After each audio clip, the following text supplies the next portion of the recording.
Varicose veins కి సరైన చికిత్స కోసం సంప్రదించండి ఎవిస్ హాస్పిటల్.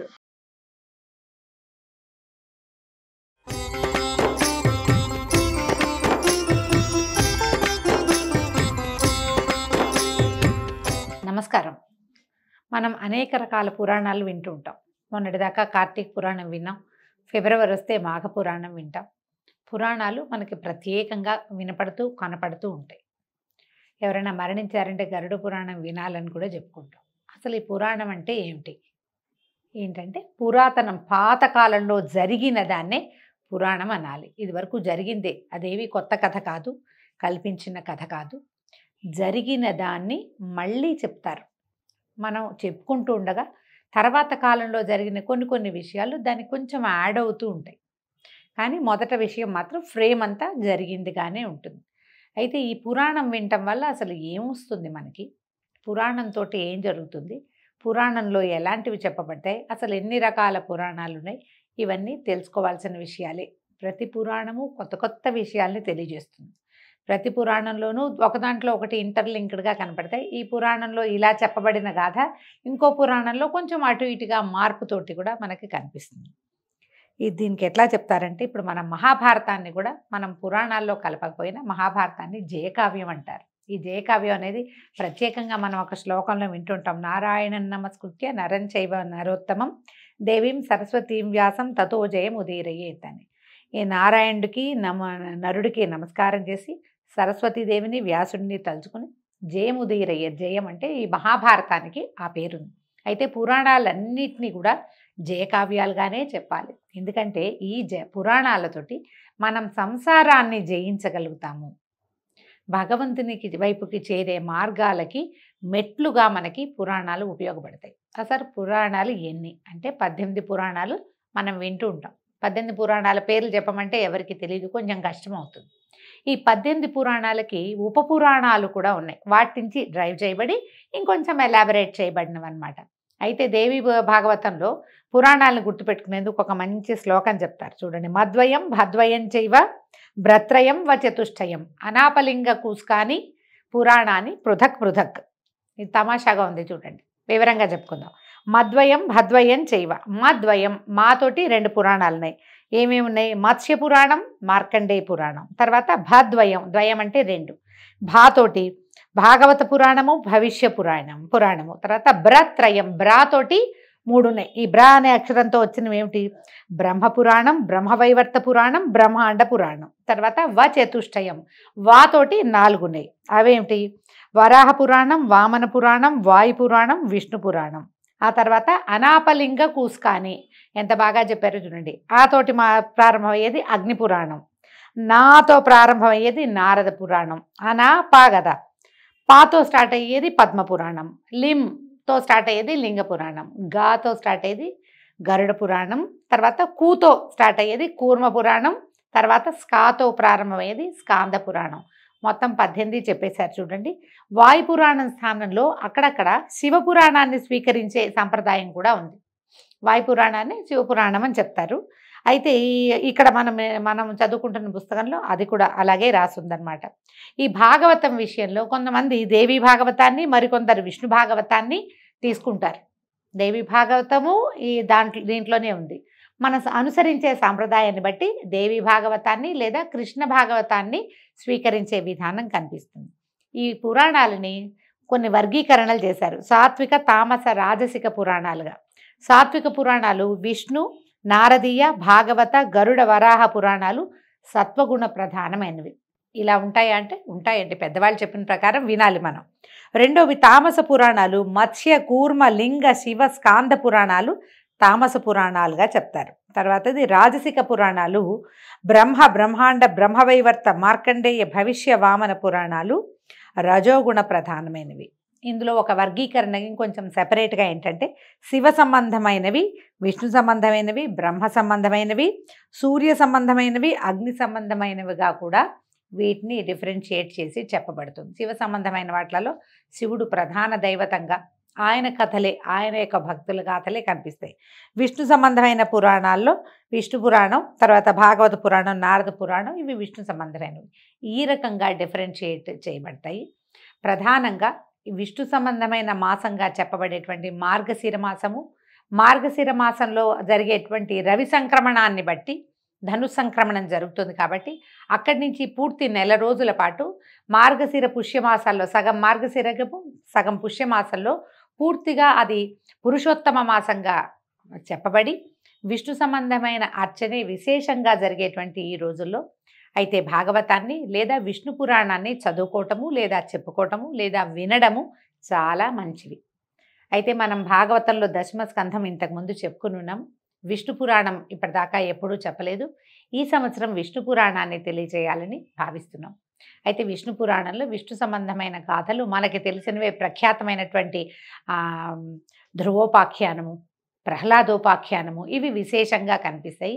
ఈ కథాక్రమం కూడా ఎలా వెళ్తుందంటే సృష్టి క్రమాన్ని అనుసరించి ఎట్లా సృష్టి జరిగింది, ఎలా ప్రజాపతులు పుట్టారు, ప్రజాపతుల నుంచి ఎట్లా ప్రపంచ సృష్టి ఏ రకంగా పరిణామక్రమం జరిగింది, ఎలా మానవులుగా జన్మించారు, అంటే మానవులు సృష్టి నుంచి ఎలా వచ్చారు, ఈ వివరం అంతా చెప్పబడుతుంది. నిదానంగానే వెళ్తుంది కథ. పూర్తిగా వ్యాసుల వారికి విధేయంగానే మనం విష్ణు పురాణాన్ని చెప్పుకుందాం. చాలా సమాచారం ఉంటుందండి. అన్ని పురాణాల్లోనూ సమాచారాలు ఎక్కువే ఉంటాయి. మొదట్లో కొంచెం కన్ఫ్యూజింగ్గా ఉంటుంది. 1కి 2-3 సార్లు వింటేనే కానీ మనకు అర్థం కావు.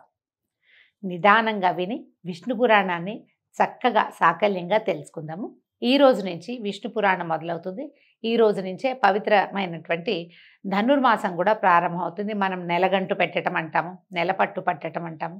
ధనుస్సు మార్గళి ప్రారంభమయ్యే రోజు నుంచి మనం విష్ణు పురాణాన్ని చివరి రోజు దాకా ఇంచుమించుగా మన గోదా కళ్యాణానికి ముందు రోజు వరకు ఒక నెల రోజుల పాటు ఈ పురాణాన్ని విందాం. కథలోకి వెళ్దాం. వ్యాస మహర్షి ఈ పురాణాలని రోమహర్షణుడు అనే తన శిష్యుడికి తెలియజేశారు. ఈ రోమహర్షణుడు ఏంటంటే ఆయన కథ చెప్తేనట రోమాలు నిక్కబొడుచుకుంటాయట ప్రతి వాళ్ళకి. అంటే గూస్ బంప్స్ వస్తాయన్నమాట ఆ కథ చెప్పే విధానం వల్ల. అందుచేత ఆయన పేరు అది కాకపోయినా ఈ రోమహర్షణుడు అనే పేరు వచ్చింది. ఆయన ద్వారా రకరకాల పురాణ గాథలు బయటికి వచ్చినాయి. ఇప్పుడు మనం చెప్పుకునేటువంటి కథ ఎవరి ద్వారా వచ్చిందో చూద్దాం. శుక్లాంబరధరం విష్ణుం శశివర్ణం చతుర్భుజం ప్రసన్నవదనం ధ్యాయేత్ సర్వ విఘ్నోపశాంతయే. ఏ పని చేయబోయినా మొట్టమొదట ఈ చేస్తున్న పని ఏ విఘ్నాలు రాకుండా ఉండాలని విఘ్నేశ్వరుని ప్రార్థించి మొదలుపెట్టడం మంచిది. అలాగే ఈ పురాణం కూడా ఈ శ్లోకంతో మొదలవుతోంది. పరాశరుడు మున్నెన్నదగిన తపోధనుడు.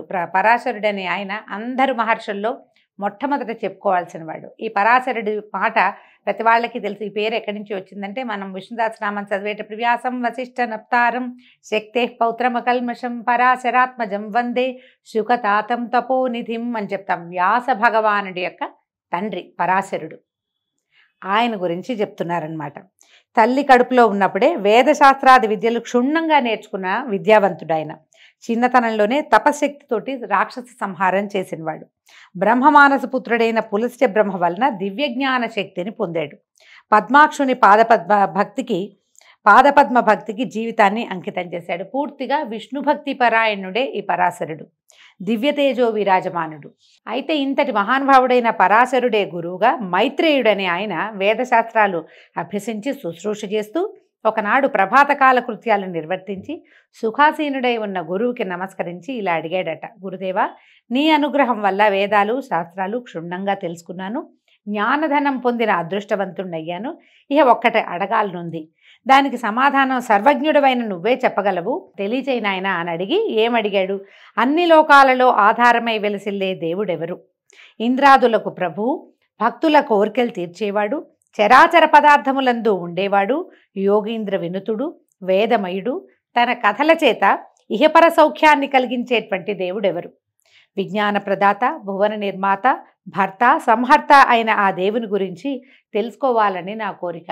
చదువు అయిపోయిన తర్వాత, అంటే మనకి ధనాన్నో ఏదో ఒకదాన్ని సంపాదించి పెట్టేది అయిన తర్వాత, వచ్చేసిన తర్వాత మనం ఎవరము, ఎక్కడి నుంచి వచ్చాము, మనకి ఏది ఆధారభూతమైంది అని తెలుసుకోవాల్సిన అవసరం ప్రతి విద్యార్థికి ఉన్నదట. పురాణాల్లో ఇది ప్రత్యేకంగా చెప్తారు. ఈ చదువుకోవాల్సిన విద్యలన్నీ పూర్తయిన తర్వాత అప్పుడు మోక్ష విద్యని గురించి తెలుసుకోమంటారు. ఇది విధానం అనమాట. లైన్ ప్రకారం వెళ్ళాలి. 1-2 ఒంట్లో వచ్చిన తర్వాతే కదా కూడికలు హెచ్చవేతలు చెప్పేది. అందుకని తనకి జ్ఞానం లభించవలసినంత లభించిన తర్వాత మోక్ష జ్ఞానాన్ని గురించి తెలుసుకోవటం కోసం ఎవరి వల్ల ఈ ప్రపంచం నడుస్తోంది, ఏ దేవుడి వల్ల అని ప్రశ్నించాడు. అలాగే ఇంకా అడుగుతున్నాడు, పృథివ్యాది భూత ప్రమాణాలు, సప్త సముద్ర విస్తారము, సప్తద్వీప వృత్తాంతము, సప్త కులపర్వతాల విషయము, సూర్యాది గ్రహతారక సంచారము, దేవాది చతుర్విధ భూత సృష్టి, చతుర్దశమన్వంతర వృత్తాంతము, 4 యుగాల ప్రమాణము, కల్ప విషయము, యుగధర్మాలు, దేవర్షుల చరిత్రలు, రాజవంశ చరిత్రలు, వేదశాఖ ప్రమాణాలు, బ్రాహ్మణాది వర్ణధర్మాలు, బ్రహ్మచర్యము మొదలైనటువంటి 4 ఆశ్రమాల పద్ధతి వినాలని ఉన్నది, సెలవియవలసిందని మనవి అని అడగగా పరాశరుడు పరమానంద హృదయుడై ఇలా చెప్పాడు.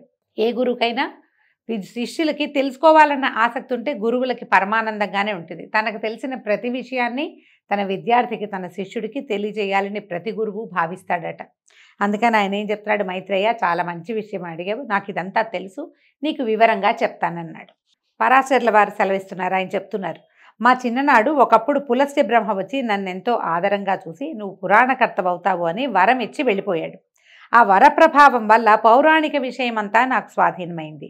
దానిని వివరిస్తాను విను అనగా మైత్రేయుడు అన్నాడు, ఆచార్య, పురాణకర్తగా నిన్ను పులస్త్యుడు అనటానికి కారణం ఏమిటి అని అడిగితే ఇలా చెప్తున్నారు. పూర్వము విశ్వామిత్రుడు పగబట్టి మా తాత కొడుకులను 100 దారుణంగా చంపించాడు రాక్షసుల చేత. పరాశరుని యొక్క తన తాత కొడుకు తండ్రులని, నాన్నల్ని, బాబాయిల్ని చంపించాడు.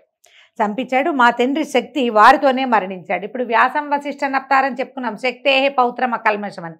శక్తి యొక్క పౌత్రుడు వ్యాసుడు, అంటే వశిష్ఠుని యొక్క కుమారుడు శక్తి. వశిష్ఠుడితోటి వైరం వచ్చి విశ్వామిత్రుడు ఏం చేశాడు, వశిష్ఠుల వారి సంతానం మొత్తాన్ని సంహరించాడు. రాక్షసుల సహాయంతో చేశాడట. ఈ పురాణం ప్రకారం ఈ గాథ చెప్తున్నారనమాట.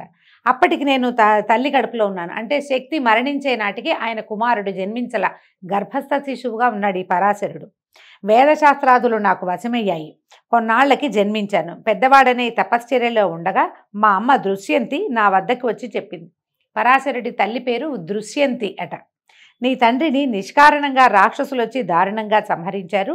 నిగ్రహించడం, అనుగ్రహించడం అనే శక్తులు కలవాడవై శత్రు సంహారం చేయకపోవటాన్ని ఏమనాలి నాయనా అని నిందాస్తుతిగా, నీకు అన్నీ వచ్చు కానీ నువ్వేం చేయటం లేదు అని అన్నది. అనేసరికి నేను వెంటనే అథర్వ మంత్రాలతోటి రాక్షస సంహార యజ్ఞాన్ని ప్రారంభించాను. నా మంత్రాల ధ్వనికి లోకం అల్లల్లాడిపోయింది. సురులు ఆనందంగా, అంటే దేవతలంతా ఆనందించారట, ఆనందంగా జయధ్వనులు చేశారు. ఆ రాక్షస సంహార యజ్ఞంలో లెక్కకు మిక్కిలిగా రాక్షసులు మరణించారు. యుద్ధం చేయటం కాదండి, యజ్ఞంతో సంహారం జరిగింది. మనకి సర్పయాగం తెలుసు, జనమేజయుడు చేశాడు. ఈయన పరాశరుడు రాక్షస సంహార యజ్ఞం చేశాడట. చావక మిగిలిన వాళ్ళు మా తాత వశిష్ఠుని వద్దకు వెళ్ళి రాక్షస సంహారం విషయం చెప్పి ప్రార్థిస్తే ఆయన వాళ్ళకి అభయం ఇచ్చి నా దగ్గరకు వచ్చి ఆదరంగా అన్నాడు, నాయన పరాశర శాంతించు, ఏదో ఎప్పుడో జరిగింది, దానికి ఇప్పుడు నువ్వు ఘోరంగా ఈ జీవహింసా కార్యం ఎందుకు చేస్తున్నావు? మునులకు దూష్యం నాయన, మునులు ఇలాంటి పని చేయకూడదు, నువ్వు తపశ్చర్యలో ఉండేవాడివి, సంహార క్రియ మనది కాదు, మనం అది చేయకూడదు. ఇలా చేయవలసి వస్తే ఒకవేళ ఎవరైనా ఇది చేయాల్సి వచ్చిందనుకో వాడు రాజు అవుతాడు. సంహార క్రియ చేసేవాడు రాజు కావచ్చు, కానీ ఇలాంటిది మనం చేయకూడదు, కోపం విడుగు నాయన, ఇది మానేసేయమని చెప్పాడు. పైగా జీవహింస చేసేవాడికి సద్గతి రాదు, ఆ విషయం నీకు తెలియంది కాదు. పైగా నా కుమారులందరూ సంహరింపబడ్డప్పుడు నేను ఈ రాక్షస సంహార యజ్ఞం నేను చేయలేనా? ఆ రోజు నేను చేయగలిగేవాడిని. కన్న తండ్రిని అయ్యుండి కూడా నేను చూస్తూ ఊరుకున్నాను. ఎందుకంటే జీవహింస మునుల కృత్యం కాదు కాబట్టి. శాంతించు, కోపం పాపానికి ధూపం.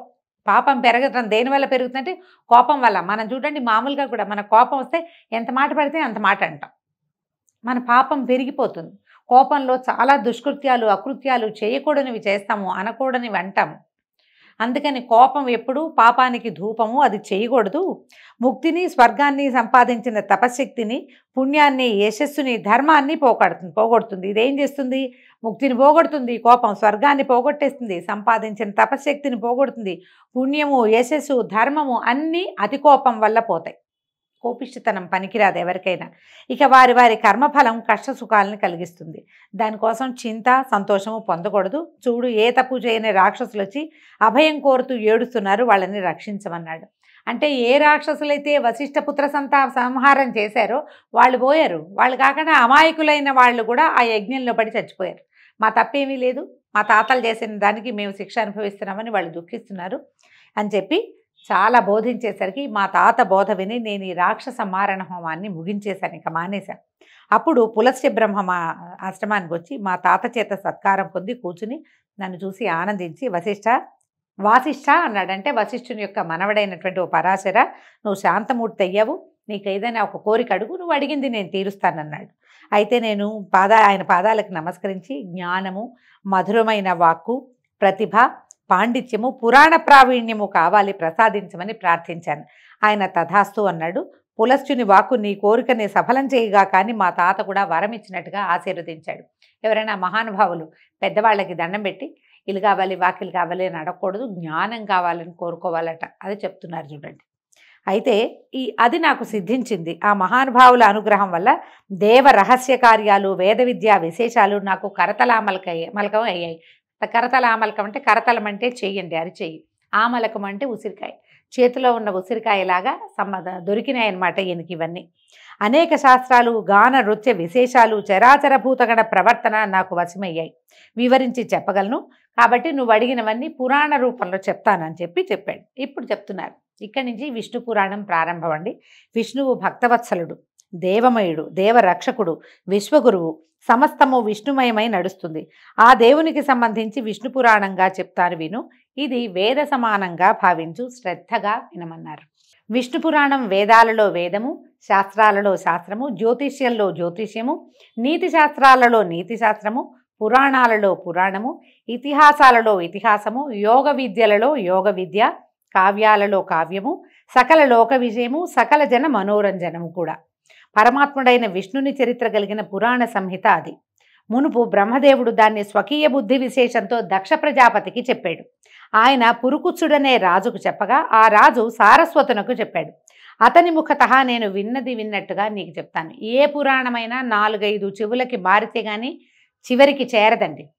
మనం చదివే ప్రతి పురాణము ఒక ముగ్గురు కనీసం 3 ముఖాల నుంచి 3 చెవులకి చేరిన తర్వాతే మన దగ్గరకు వస్తుంది.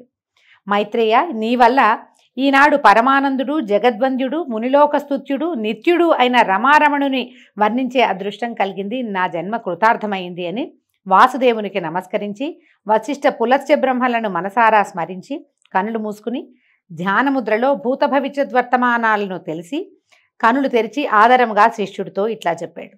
జగములు తనలోన జగములలో తాను ఉన్నందువలన విష్ణువుని ప్రాజ్ఞులు వాసుదేవుడు అని అన్నారు. మనం వాసుదేవుడు అనగానే కృష్ణ పరమాత్మను తలుచుకుంటామండి. వసుదేవస్య అపత్యం పుమాన్, వసుదేవుని యొక్క కుమారుడైన వాసుదేవుడని చెప్పుకుంటాం కానీ కాదు, పరవాసుదేవుడు అంటే ఈయన ప్రపంచంలో ఉంటాడు, ప్రపంచము తనలో ఉంచుకుంటాడు. ఆ ఉంచుకున్న స్వరూపాన్నే పరవాసుదేవ తత్వము అంటారు. ఈయన్ని వాసుదేవుడుగా మనం అభివర్ణిస్తూ చెప్పుకుంటాం. మీరు గమనించండి, కొంచెం ఆలోచిస్తే మనకు తెలుస్తుంది. మన కథలలో ధ్రువోపాఖ్యానంలో వాసుదేవ మంత్రాన్ని ఉపదేశించారు ధ్రువుడికి. ఇప్పుడు ధ్రువుడి కథ మనం కృతయుగంలో తెలుసుకుంటే, కృతయుగం తర్వాత త్రేతాయుగం తర్వాత ద్వాపర యుగంలో మనకి శ్రీకృష్ణ పరమాత్మ జన్మించాడు. ద్వాపర యుగంలో జన్మించిన శ్రీకృష్ణ పరమాత్మని మనం వాసుదేవ అంటే, ఈ వాసుదేవుడు కృతయుగంలో ఎలా ఉన్నాడు అంటే కృష్ణ పరమాత్మ కాదనమాట, పరతత్వమైన వాసుదేవుడి గురించి చెప్పబడుతుంది అనమాట. అందుకని విష్ణువు స్వరూపాలలో ఆయన నామధేయాలలో ఉన్న వాసుదేవ తత్వము, ప్రపంచమంతా నిండి ఉన్న వ్యాపనశీలుడైనటువంటి విష్ణువుని గురించే చెప్పబడింది. ఈ వాసుదేవుడు అంతా తన రూపమై చరాచరములు ఉంటాయి. ఆయన తన రూపాన్ని గనక ఉపసంహరించుకుంటే సర్వము శూన్యమైపోతుంది. అప్పుడు వాసుదేవుడు కాలపురుషుడవుతాడు. కాలం వాసుదేవుని లీలాస్వరూపంగా కనపడుతుంది. ఆ రూపమే పగలుగా రాత్రిగా కూడా ఉంటుంది. ఆద్యంతాలు లేక విశ్వమయుడైన వాసుదేవుడు అనగా కాలపురుషుడనగా నిర్వచించి ముందు వెనకలు చెప్పటం వేదాలకు కూడా సాధ్యం కాదు. విత్తు ముందా చెట్టు ముందా అంటే ఏది ముందు ఏది వెనక ఎవరు చెప్పగలుగుతారు? ఆయన ముందా ఇది ముందా అనేది అసలు చెప్పలేం మనం. ఈ వాసుదేవ స్వరూపము కాల ప్రవృత్తి. ఆ విధంగా ఉన్న కాలపురుషుని నుంచే శబ్దం పుట్టిందట. శబ్దం నుంచి ఆకాశతత్వం పుట్టింది. ఆ విధంగా ఆకాశం, శబ్దగుణకం ఆకాశం అని చెప్తారండి. ఈ శబ్దంలోంచే ఆకాశం పుట్టిందట. ఆ శబ్దానికి స్పర్శ తన్మాత్ర గుణం, దాంట్లో ఒక లోపలి గుణం ఏంటంటే స్పర్శట. ఆ స్పర్శ గుణం వల్ల వాయుతత్వము, వాయువు యొక్క రూపం ఏంటంటే దాని తన్మాత్ర గుణం, అందులో ఉన్నటువంటి లోపల గుణమేమో అగ్ని. ఆ రూపం వల్ల దానికి రూపమే దాని యొక్క తన్మాత్ర. ఆ రూపం వల్ల అగ్నితత్వం పుట్టింది. అగ్నికి రసము తన్మాత్ర గుణం. ఆ రసం వల్ల జలతత్వం పుట్టింది. జలమునకు గంధం తన్మాత్రం అంటే లోపలి గుణం అన్నమాట. ఆ గంధం వల్లే పృథ్వీతత్వం పుట్టింది. ఇప్పుడు పృథివీ ఎక్కడి నుంచి పుట్టిందంటే లైన్ పైదాకా వెళ్ళాలండి. ఆకాశం నుంచి వరుసగా 5 గుణాలు పుట్టుకుంటూ వచ్చినాయి. ఒక దాంట్లో నుంచి ఒకటి చొప్పున పుట్టినాయి అన్నమాట. ఇవన్నీ కూడా ఈ పంచభూతాలు తమలోని శబ్దగుణాలు ప్రవర్తించగా వ్యాపించి విశ్వమయమై భావించటమే విష్ణుభక్తిగా భావించు. విష్ణువు ఎక్కడున్నాడంటే ఆయనలోంచి పుట్టిన, అందులోంచి పుట్టిన, అందులోంచి పుట్టిన ఈ 5 గుణాలు అన్నిట్లలోనూ కూడా పృథివ్యప్తేజో వాయురాకాశాది పంచభూతాలలో కూడా విష్ణువు వ్యాపనశీలుడుగా ఉన్నాడు. ప్రపంచంలో ఆయన లేని చోటే లేదు. ప్రహ్లాద తత్వంలో ఇది మనకి కనపడుతుంది. అతను చెప్తాడు, ఇందుగలడు అందు లేడని సందేహము వలదు చక్రి సర్వోపగతుండు అని. ప్రతి చోట ఉన్నాడు ఆయన. ఎందుకున్నాడంటే ఆయనలోంచే ఇవన్నీ పుట్టుకుంటూ వచ్చాయి కాబట్టి. పృథివ్యప్తేజో వాయు ఆకాశములనే పంచభూతాలు, శబ్ద స్పర్శ రూప రసగంధ పంచకము, త్వక్చక్షు శ్రోత జిహ్వా ఆఘ్రాణములు అనేటువంటి బుద్ధీంద్రియాలు 5, వాక్పాణిపాద పాయూపస్థలనే కర్మేంద్రియాలు 5, మనోబుద్ధి అహంకారాలతో రాజసిక తామసిక సాత్విక గుణాతిశయంతో ప్రజా సృష్టి విస్తరిల్లింది. ఇవన్నీ కూడా మన శరీర అవయవాల సంగతి చెప్తున్నారండి. చూద్దాం, నిదానంగా చెప్పుకుందాం. పృథివ్యప్తేజో వాయువు ఆకాశం అంటే పృథివీ అంటే భూమి, అప్ అంటే నీరు, తేజస్ అంటే అగ్ని, వాయువు ఆకాశము. ఈ 5 నుంచి వీటికి శబ్దము, స్పర్శ, రూపము, రసము, గంధము అనేటువంటి 5 లక్షణాలు ఉన్నాయి.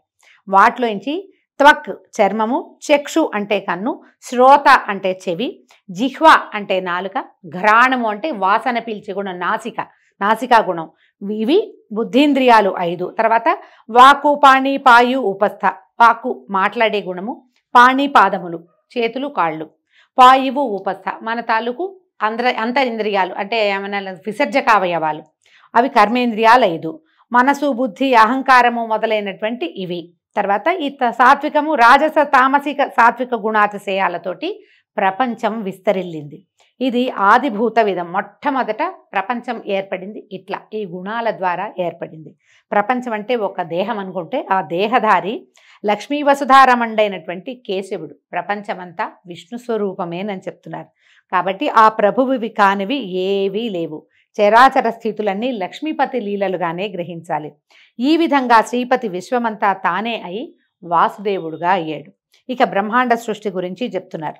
పరమాత్ముడు పంచభూతమయుడు బ్రహ్మణ్యుడు తానే అయి హరినారాయణుడై పాలకడలిలో శేషసాయిగా ఉన్నప్పుడు అతని రాజస ప్రవృత్తి సృష్టిక్రియను సాగించింది.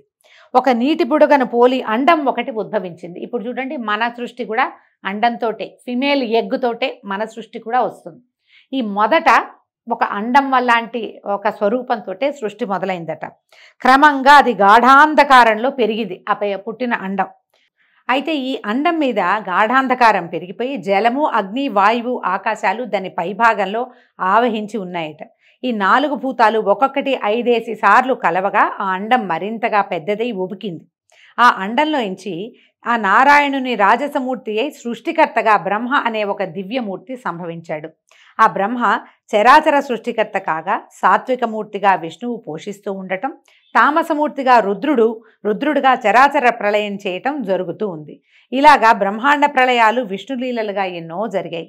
అలాంటి నారాయణుని మహిమ ఆ చతుర్ముఖ బ్రహ్మ కూడా తెలిసి చెప్పలేడు అని చెప్పగా మైత్రేయుడు ఇలా అడుగుతున్నాడట, ఆచార్య, విష్ణువుని నిర్గుణుడని వేదాలు చెప్తాయి.